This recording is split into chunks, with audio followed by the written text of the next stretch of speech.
Good morning, everyone. I am Rev Wendy Silvers, and you have arrived at the Awakened Mother Show.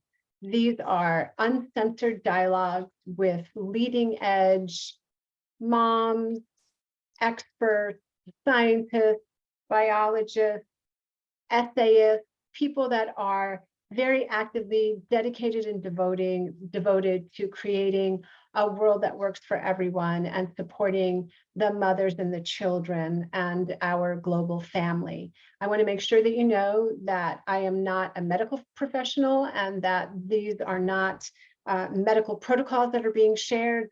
This show is really about information, inspiration, education, and empowerment so that you can go forth and you can be informed and educated and inspired and really activate your critical thinking and use the arts and spirituality and education and brain science that we bring to you from the speakers in the ways that are best serve you and your family. So today, I'm really excited because I have Mia Luciano with us today. I think you will get a lot from what she has to share.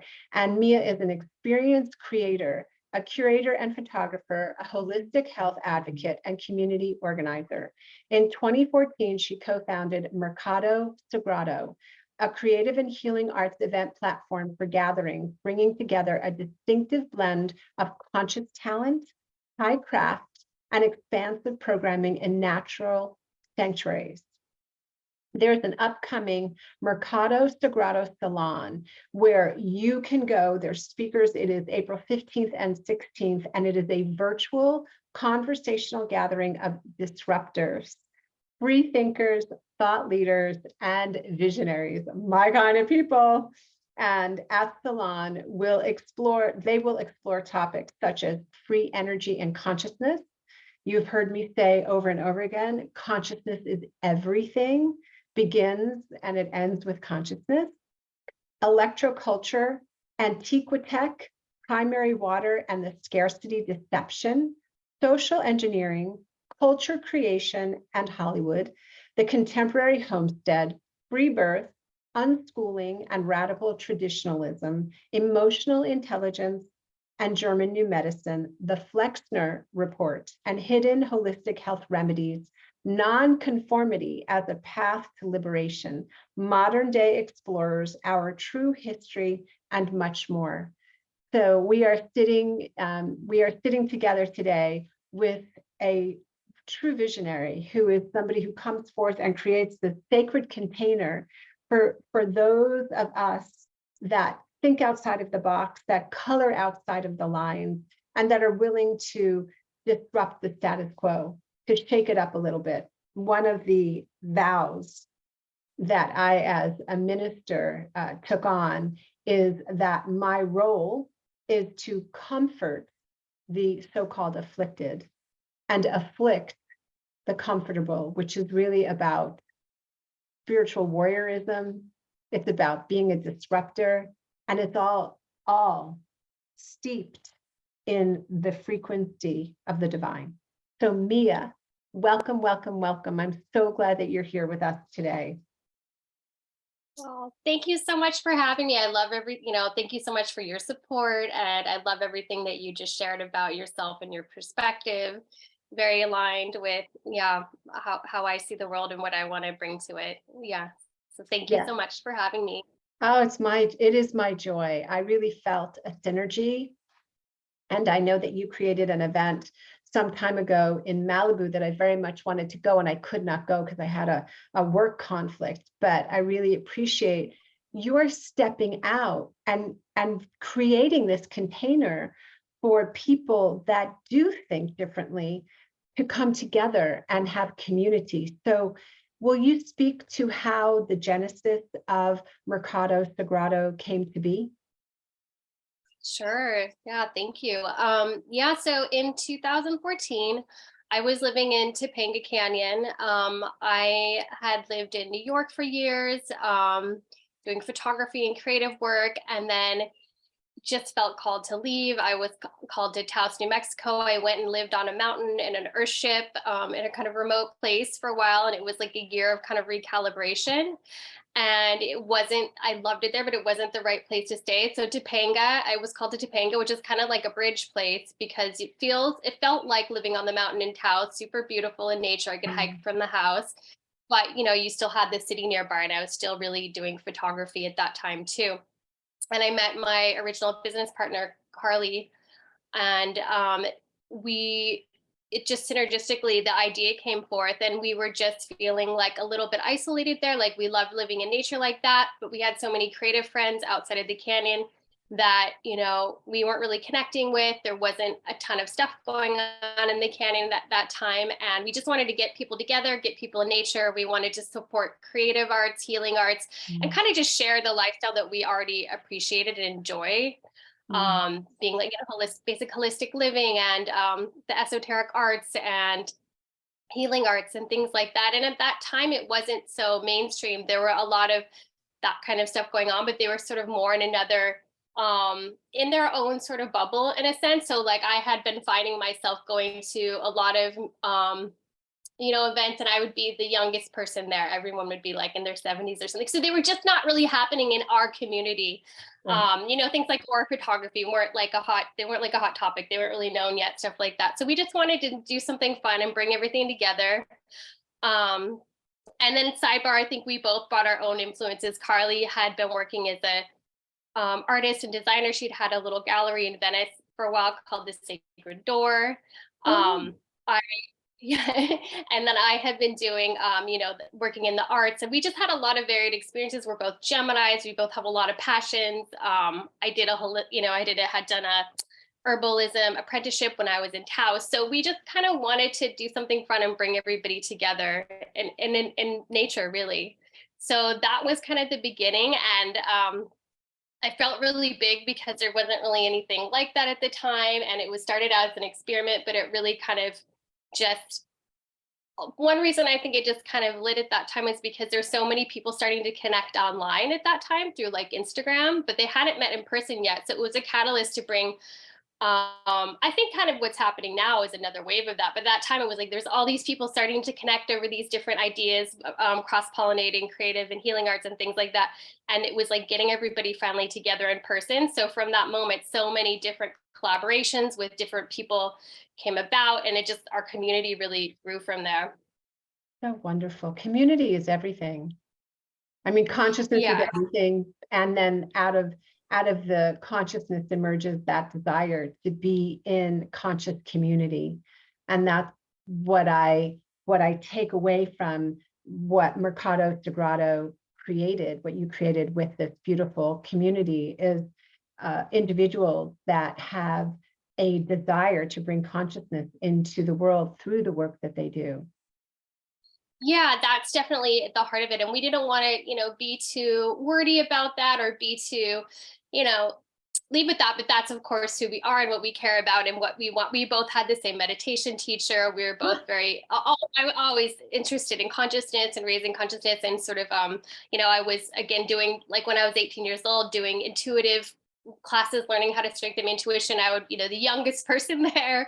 It's so mainstream yet. So that's just always been the passion too. And so, yeah, we wanted to get people together, and then also just get some more support, like what we found wholesome in the world too. And sidebar, like I just, before that, I had really gone through an awakening, I would say, of realizing a lot of things. I think a lot of people are just realizing now about our world, and a lot of deception and a lot of shadow. And after going through kind of a dark night of the soul, it was like, well, I can be upset about this. Or I basically, the answer for me was to kind of, in that way, they say, be the change. Like, okay, well, let's just support what we find to be wholesome and true, instead of fighting against that we're, I'm not interested in supporting. So it was a way to channel that energy into something also. That's beautiful.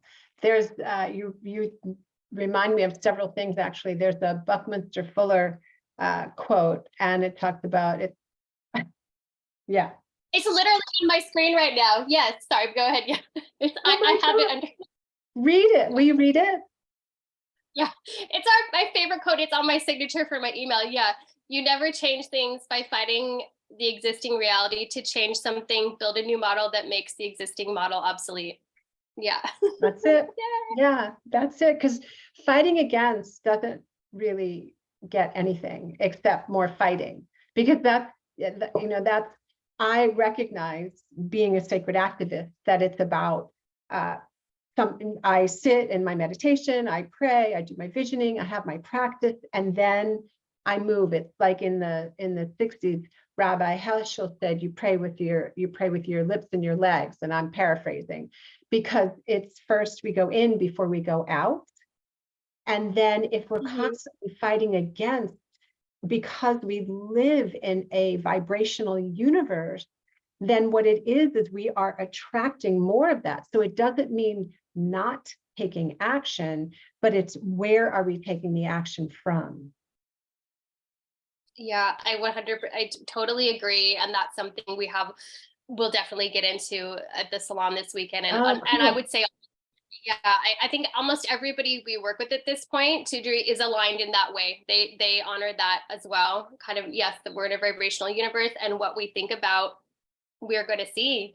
So it's Yeah, not to, it's not bypassing, it's not to ignore, but it's to acknowledge that, see what's happening, and go, okay, well, I'm going to focus and vision and bring this in over here that we yes, feel would be more fruitful for everyone, right? yes, right. It's like the dreamers and the doers.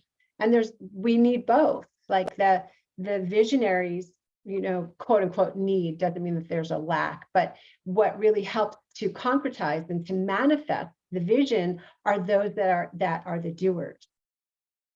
So it's about surrounding ourselves and immersing ourselves in both, because Mhm. we can, I can speak for myself, I can have visions for, like, you know, up and down the wall, like, and it's about concretizing them. It's about putting them into action. So you are doing that. I'm so curious because you are so young, and I really can identify being that young person that's like, wait a minute, there's more here. I want to explore that. But did you grow up with parents or in a family where your curiosity and a sense of adventure was encouraged, or did they model that for you?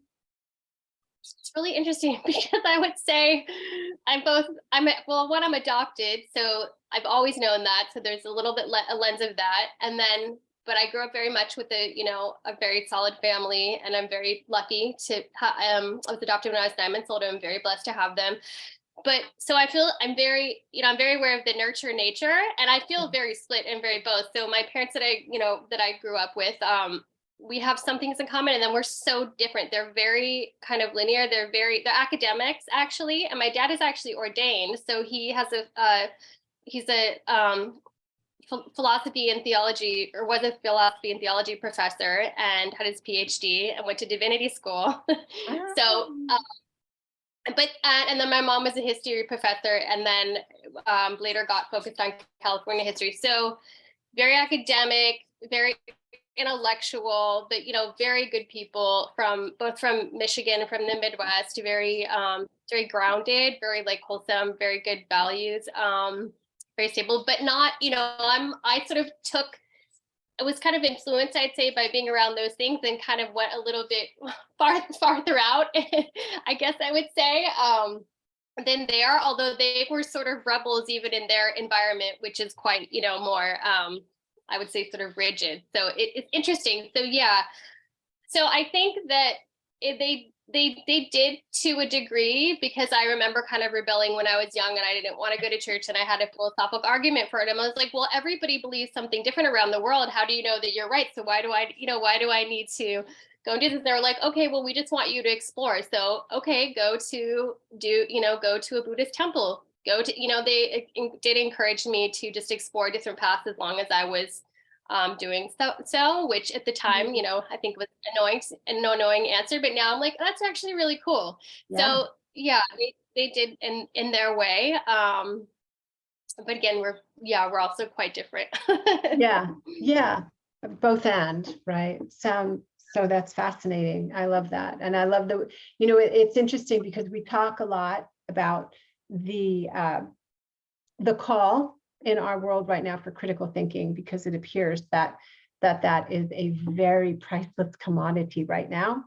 The ability to think outside of circumstances, the ability to have your own thoughts, your ability to do your own education, step outside of the status quo and like really dive deep. And when I hear you say that, it sounds like your parents gave you the opportunity for critical thinking. Like they gave you not their viewpoint. They said, okay, go and explore and then let us know.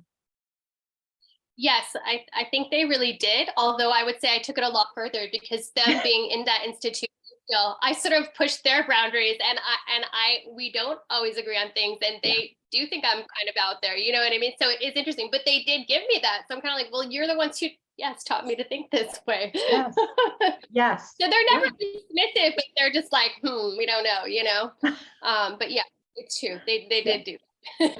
Beautiful. Yeah. It's beautiful. And I really love the topics that are going to be explored in the salon. I just love that. Of course, free energy and consciousness, electroculture. What is electroculture?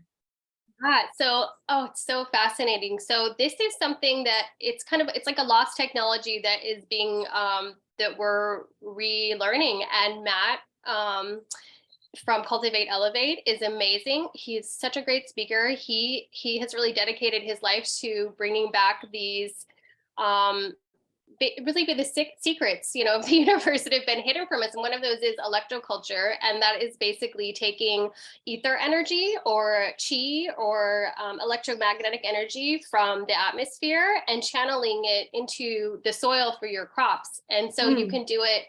We're actually at don't have a lot of land, like a half acre, and my partner and I are already doing experiments. So like, it's easy to do on a small scale for your garden or a bigger scale for farms. And our vision right now is like, we have some copper, poles that are reaching into the sky and have some metal coming out, and they channel down the ether energy.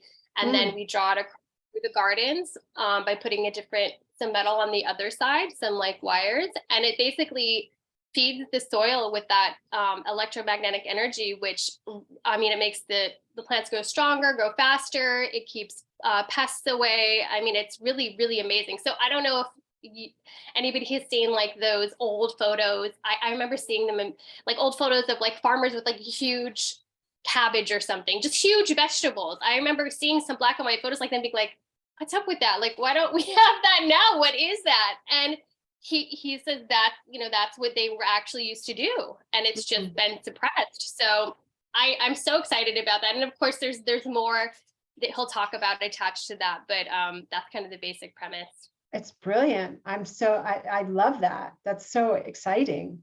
And then what's antiquitech?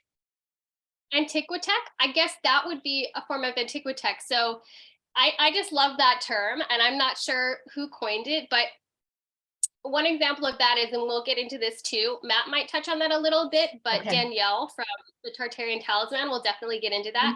And it's essentially, if you think of an old cathedral, there's just massive old cathedrals with these huge spires that you see. And there's a really beautiful one in York, England, or they're all over Europe. We still have some in America too. They have all of those spires. So it's basically the theorizing, and she talks to quantum physicists and builders about this too. She does a really great job of investigative research, but what it seems like is those used to be also like the electroculture copper. Those were channels for drawing down the ether energy to be used for free energy. And especially with the cathedrals, especially if you look at the overview plans for them, they look like they were used as a battery, because it's like they'll have that sacred geometry aspects. And also if you look at the architecture overview side by side with a battery, you can see, she probably will show that, you can see the similarities. So it's essentially, the antiquitech would be like those spires or different ways of that they used to be using, gathering free energy, essentially. Brilliant. So brilliant. It's so innovative and visionary. And what strikes me about these topics, like we could talk about the scarcity disruption, we can talk about that. social engineering, we could talk about, like, we're living in that, which is it's unschooling. My daughter went to an unschooling school. She's now 22. There's this return to ancient wisdom, really what Yes. we're talking, you being connected to the elements in the purest form and honoring that, and honoring our connection to ourselves, to our divinity, to our higher selves, and then using these modalities that, I mean, free birth, yes, that's, and the contemporary homestead, which is Mhm, so important in these times, with mhm. the seeds being GMO and the soil being just glyphosate, and then the other I always say on chlorpyrifos, just being spread with that. So, and Bill Gates buying up all of the farmland. So So it's very interesting. So one of the Cyrus will be speaking with Viola. Cyrus is in the Pacific Northwest homesteading, and Viola is on Big Island in Hawaii, and she's a native Hawaiian. Cyrus, it's really beautiful that they're going to be chatting, because Cyrus actually made a film about GMOs in Hawaii. So he's super aware and passionate about that. And yes, that kind of will come into the conversation a little bit too. But it's like you're saying, it's getting in touch with these ancestral ways, and it doesn't, I think where we're going, it doesn't mean necessarily getting rid of all the tech. It's, I think there is tech that's harmonious, like we're saying, the antiquitech, there is tech that is harmonious with with human beings and with the earth, and that we can use both, use the ancient ways and become more harmonious with our processes. Yeah. absolutely. I mean, we're electromagnetic beings living in an electromagnetic multiverse. So best to honor the ancestral ways and to honor that. I mean, that's what's so beautiful about what you're gathering, is that it's this honoring, and it's about using what we can to create a more conscious world that we can all live in and thrive in. So Yeah. I love this, holistic health remedies. So you are a holistic health advocate. Is that related to the herbalism, or in general? I mean, can you say more about Yeah. I think I'm really passionate about holistic health, and that just comes from, I think, back to being a teenager and was started my path of inquiry, and it's all tied together. I guess that's what I learned. It's because if you get into different sacred texts, it's I know the Essenes, things like that. I mean, it's all about kind of yeah, treating your body as a temple, and really harmonizing. And I think that a lot of these sacred texts have been maybe corrupted, but at the core there are guides in there for how to live our best life in this realm, in this frequency, in this energy. And so for our mental balance, emotional balance, for all of those, it's super important to think about things holistically. And so yeah, that led me to doing the herbalism apprenticeship, and just learning, just being kind of just a Gemini. I just want to learn everything I can about all of the things, and it's my passion too, to find what's been hidden. I think there's some part of me that just that's our birthright. I want to uncover these things, so I'm always researching that sort of stuff too. And then I can kind of tune into who might be the best person to share about this. Like, okay, well, I know these things are happening, but I still, my depth of knowledge isn't as vast as say Matt. So I can just tune into, like, Matt's going to be the best person to really get deep into this or to that, or Honey Golden or Kelty are going to be the best to talk about the Flexner Report and what's coming with future medicine. So just that passion, I think, helps me know who's kind of on the leading edge talking about this stuff. Yeah. Wonderful. I really, I so appreciate that quality. I share that with you. And my husband's actually a Gemini as well. So I really appreciate that energy and that curiosity, because when you have that, then it's that ability to turn over every stone. I mean, it reminds me of the passion and the fire that I have as a mother, that for my child and for the children, I will turn over every stone to uncover what is necessary and needed for them to thrive. And so it's that passion, because what we are told is the way it is really the way somebody else wants us to believe that this is the way it is. Yes. Yeah, definitely. And that kind of leads into like the social engineering and everything. And that's kind of what I discovered. And I discovered about, the human trafficking. And yeah, it really is all about the children and supporting the next generation, but that's supporting us and supporting innocence.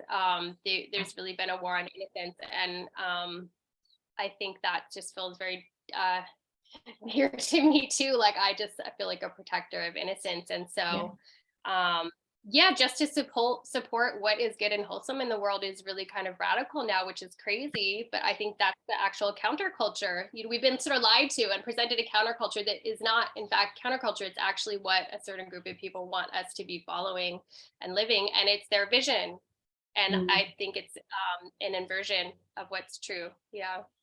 Oh, that's so well said. You said an inversion of what's true, right? Isn't Mhm. that what I heard you say? Yeah. Yeah. Yeah. Yeah. Yeah. And yeah. Yes. Do you have a particular practice that helps you stay grounded and inspired that you could share with people? Yeah. I mean, I think that it's so simple, really. We explore a lot of things at Mercado Sagrado that are, a lot of different. There's so many different modalities, and something, there's something for everybody. But at the core, I really think for a lot of people, and especially for me, just really simply doing meditation. I do meditation, like a Vedic meditation with the mantra. That works really, really well for me. I do it. I did it every day for years. Sometimes I'll kind of fall off a bit, but whenever I'm feeling a bit out of balance, I bring that back into my daily practice, and it helps me so much. It's so simple. It helps me so much. It really was life changing for me. After I started my serious meditation practice, a year after that was when Mercado Sagrado began. So I feel like it really helps me kind of like just was like a reset for my neural pathways or for my brain. I could feel it. It was really, really good. Yeah. So that, and then just being in nature. I live rurally, so I'm able to go be barefoot on the land every day, go to the ocean. Wow. Just spending time in nature is super healing for me and just super grounding. And that's like everybody can do that too. You don't just spend any money, even just going to the park or wherever, I find to be super helpful. Yeah. Yeah, that's beautiful. That's so beautiful. Thank you. Thank you for sharing that. And when I hear you speak about both the meditation and then getting on the ground, I think about the energy when we talk about the electroculture or the natural energy of Mama Gaia, of the earth. And you live where it's the goddess Pele is the mother. Yes, yeah, I'm literally on the new earth. I mean, live super close to the live volcano, so I can drive down the road to the road to the newest earth that we yes, that we have. Wow, that's um, beautiful. Did you, yeah, I remember somebody telling me years ago that they went to Hawaii, and the mother didn't want them there at that time. Have you ever had that experience with the mother welcoming or the mother not being welcome, or heard of anybody else having that experience? I think that I feel drawn. I apparently am drawn to very intense places where they, that's said about Big Island. Definitely, that's also said about Taos, where I lived. That and I feel I was called to the mountain in Taos. When I went there, I had sort of a download, and within 3 weeks I was living there. So I very much follow my intuition. And the same thing happened with Hawaii. It wasn't on my radar at all. I had a vision, and then I kept getting invitations to this island specifically. And so when I got to this certain place on the island, looked like the place that was in my vision, and I was blown away, and I already fell in love with the island. So I feel for me it was called here, and because of that, things just fell into place effortlessly. And so I had a really positive experience in that way, but I definitely do hear about and see with people kind of being pushed out. And it's an intense energy here with the volcano. I mean, even with my house here, we can, when the waves are big, we can feel them in the house. It's just, there's a lot of geomagnetic energies and a lot of fire, and it is intense, but I seem to thrive in that. So I'm not sure. That's beautiful. That's beautiful. Well, I know Sedona is like that too, with all the energy, the vortex. So it's so wonderful when you do what you do, like the meditation that connects you to your divine nature, and you are in service to the innocence, and then you're in service to the ancestral wisdom, and you honor that intuition that's right there within you, that divine voice within you. And then you have this opportunity to go where others may not be able to go, and create this beautiful container, Mercado Sagrado, and then the salon, which sounds so gorgeous. Oh, thank you. Yeah. Thank you so much. Yeah. Yeah. Uh, Yeah. yeah. And I do resonate with the idea that I think a lot of us are called in the last few years to be in certain areas on the earth to work with those energies and kind of be light in these different areas, and strengthen the grid or work with the grid. I don't know what the right language is, but yeah, I believe that. Will you say a little bit about the grid? What that means to you, because there may be some. Yeah, there are different people that talk about it, and I actually had a vision about that some years back, maybe like 7 years ago. And so now, then after that, when I would hear people talk about it, I would really tune in, because I was like, oh, that's what I saw. So I just saw that there was this almost like a light energy grid. I saw it too. I saw a light energy grid around the earth that was maybe it's with the ley lines and all that, because I do know about that and about geomancy, but it more just showed it as these sort of grid light lines around the earth that were strengthening, and be getting stronger, and going to be grounding in this new, I kind of like the new / primordial frequency. I would just say of love that's like being reseeded here, and that's strengthening through that grid. And I did see another grid that I was kind of told it was not positive, and that was dissipating, and to just not even focus the energy on that, to really focus on this other one, and that's just becoming stronger and stronger. Yeah. It's beautiful. Yes. Well, what you think about, you bring about. So it's not about denying or dismissing, but I love that, focusing on that. I once had a vision of the grid too, so I'd love to vibe into that, to tune into that. So it's great.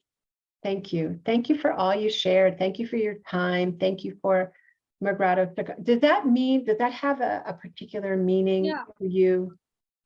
It means sacred market. And at the time, we were really just tuning in. We already were planning the first event, and we were like, we need a name, and it wasn't coming through. And I had a friend was staying with me at the time, and she's Colombian, and she actually birthed that name, and it felt so right, because Carly had the gallery, the Sacred Door, and we had already been visioning it as this sort of sacred community marketplace, because we both spent time in other countries, and in like South America or in Europe even.